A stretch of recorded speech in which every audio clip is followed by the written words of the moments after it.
Saudara-saudari terkasih, apakah yang menginspirasi Santo Fransiskus Xaverius untuk menjadi seorang misionaris? Tidak lain tidak bukan adalah sabda Tuhan yang baru kita dengar. Pergilah ke seluruh dunia, beritakanlah Injil kepada segala makhluk. Siapa yang percaya dan dibaptis akan diselamatkan, tetapi siapa yang tidak percaya akan dihukum. Sabda Tuhan ini sungguh-sungguh menggema dalam hati, pikiran, dan seluruh diri Santo Fransiskus Xaverius, sehingga dia berangkat dari tempat asalnya mengunjungi daerah Asia, di Goa India, Thailand, Maluku, ke Jepang, bahkan hampir masuk ke daerah Cina. Suatu perjalanan yang pada waktu itu pasti juga melelahkan, mengkhawatirkan, menakutkan. Tapi mengingat sabda Tuhan bahwa orang-orang yang diutus akan diberi kuasa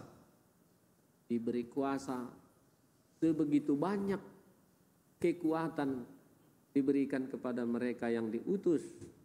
Sama seperti kepada para murid dahulu, pada Santo Fransiskus juga, Tuhan memberikan kuasa untuk mengalahkan kuasa-kuasa setan, untuk mengalahkan kelemahan-kelemahan dalam hal berbicara bahasa, mengalahkan kuasa binatang yang sangat berbahaya sekalipun seperti ular, atau juga kekuatan racun yang bisa membawa kematian.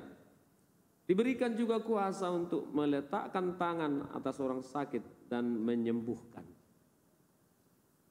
Kuasa ini sungguh-sungguh menyertai Santo Fransiskus, sehingga karya pewartaan yang telah dilaksanakannya berhasil di berbagai tempat seperti disebutkan di atas.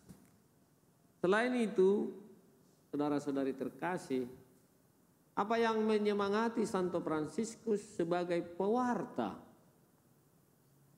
Dalam bacaan pertama tadi, seperti Paulus juga, Fransiskus menghidupi semangat pewartaan.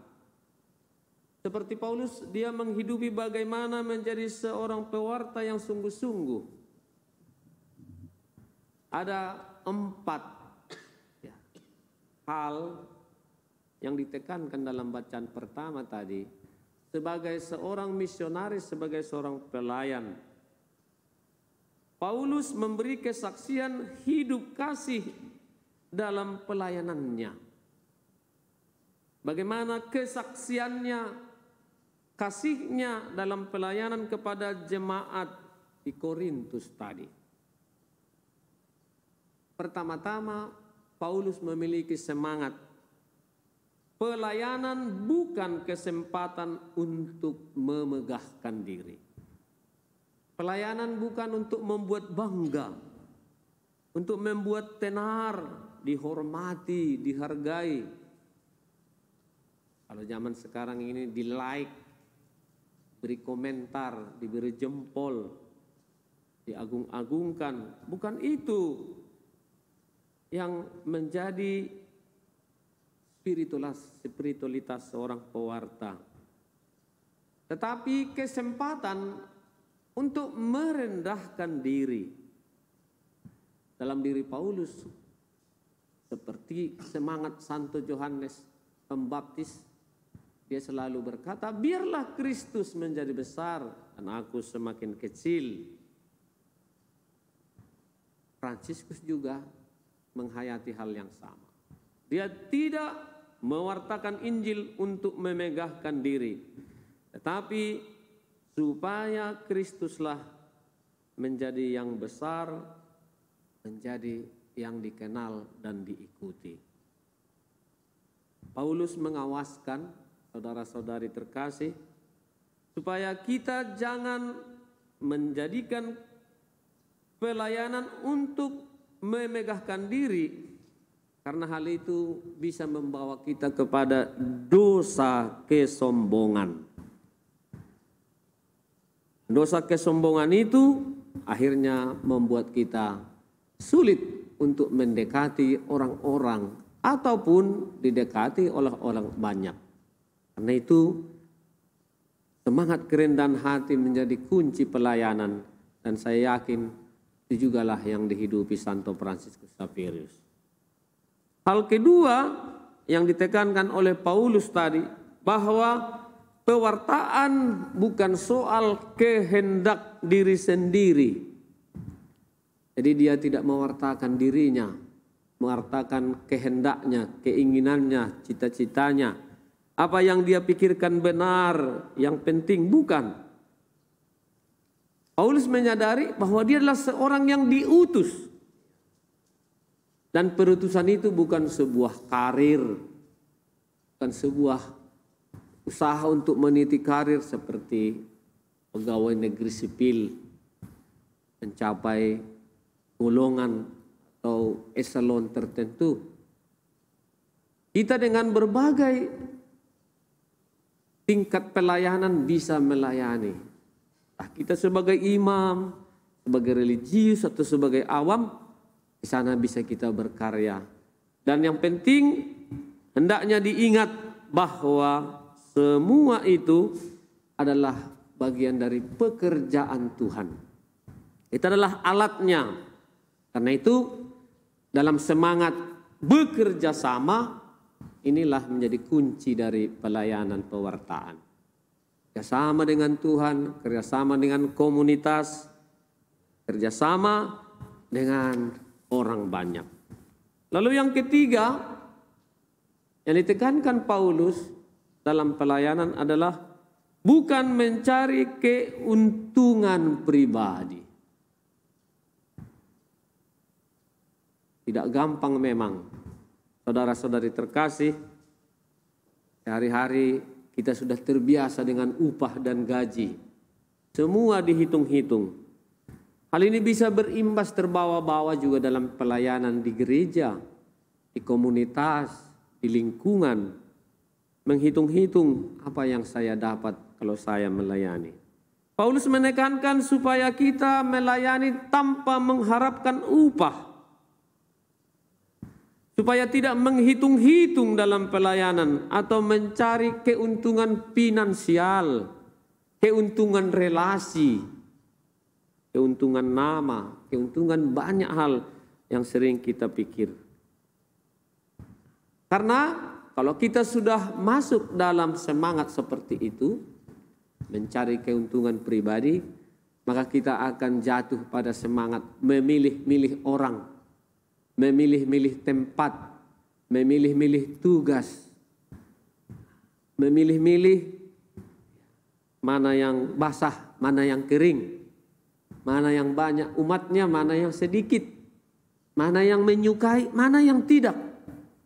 Nah itu katakan tadi, jangan mencari keuntungan pribadi. Artinya apa? Pikirkanlah, carilah keuntungan umat yang kita layani. Keuntungan orang yang kita layani. Itu akan otomatis. Setiap kali kita mau melayani dengan tulus, kemanapun kita pergi, kita tidak akan berkekurangan, tidak akan lapar, tidak akan menderita. Nah, umat yang kita layani, orang-orang yang kita layani akan juga membalasnya. Dan itu menjadi pengalaman Paulus, pengalaman Santo Fransiskus Xaverius. Lalu yang keempat, saudara-saudari, dalam suratnya tadi Paulus menekankan bagaimana cara kita, metode strategi kita dalam menjadi seorang pewarta. Ya. Dikatakan tadi supaya menjadi sesama bagi sesama. Ya. Artinya apa? Paulus berusaha merasa senasib, sepenanggungan, sehati dengan orang yang dia layani. Ketika bertemu dengan orang-orang sederhana, dia memiliki semangat hati yang sederhana. Dia terjun ya menyapa, menyentuh mereka. Pewartaannya tampak dalam bagaimana dia mengenal umatnya. Nampak dalam perjumpaannya secara pribadi. Dan dia memberi kesaksian iman. Imannya itu dia saksikan sesuai dengan situasi, kondisi umat yang dia hadapi. Jadi tidak sama semua model pewartaan Paulus. Menghadapi orang yang di jemaat di Korintus berbeda dengan jemaat di Tesalonika, berbeda dengan jemaat di Efesus. Dia memiliki satu kreativitas. Dia memiliki gambaran yang luas dan solusi bagi keadaan ataupun kebutuhan umat yang dia layani. Konteksnya di sini intinya Paulus meminta setiap pelayan untuk menjadi sesama di dalam kesulitan, di dalam tantangan yang mereka hadapi. Nah itu dapat disimpulkan dalam bacaan pertama tadi. Tujuan pewartaan adalah untuk memenangkan sebanyak mungkin orang untuk keselamatan. Semaksimal mungkin, sebanyak-banyaknya kalau boleh. Ya, pewartaan kita itu membawa orang kepada keselamatan. Bukan hanya untuk orang tertentu. Kalau kita bisa ya membawa sebanyak mungkin orang selamat, mengapa tidak? Karena itu, saudara-saudari terkasih, marilah kita merefleksikan semangat Paulus Santo Fransiskus ini dalam kehidupan kita. Semua kita sebagai imam, sebagai suster, frater, bruder, sebagai religius, sebagai bapak dan ibu yang bekerja di lingkungan, di paroki. Mari kita refleksikan seberapa jauh kita sudah mengambil semangat Paulus itu, mengambil semangat Santo Fransiskus itu dalam pengalaman hidup kita. Dan mudah-mudahan kita juga memiliki semangat yang sama sehingga semakin banyak orang, termasuk kita sendiri juga, ikut dalam keselamatan yang dijanjikan Tuhan. Semoga amin.